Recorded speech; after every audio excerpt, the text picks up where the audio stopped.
पौरपालिका पक्षरु एक सचेतनता रथ सहर परिक्रमा करने सहित दोकानी मानकु सचेतन कराइथिला। पॉलिथीन और प्लास्टिक व्यवहार को विरोध करने सत्वे मध्य लोके व्यवहार करुछंती।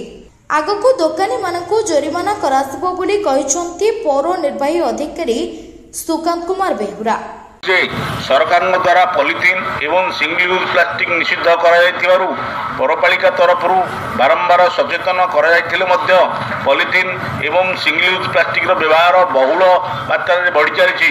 एणु समस्त दोकानी भाई मानक पुनर्बार सचेतन कर पॉलिथीन एवं सिंगल यूज प्लास्टिक व्यवहार निषिद्ध करंतु, नचेत खूब शीघ्र चढ़ाऊ करी मोटा अंकर जरिमाना आदाय करा।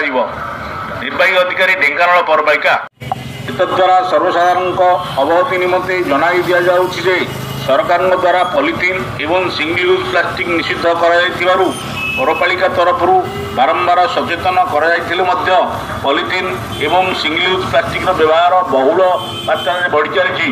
एणु समस्त दोकानी भाई मानक पुनर्बार सचेतन कर पॉलिथीन एवं सिंगल यूज प्लास्टिक व्यवहार निषिद्ध करंतु, नचेत खूब शीघ्र चढ़ाऊ करी मोटा अंकर जरिमाना आदाय करा। निर्वाही अधिकारी ढेंकानाल पौरपालिका। रिपोर्ट संभव।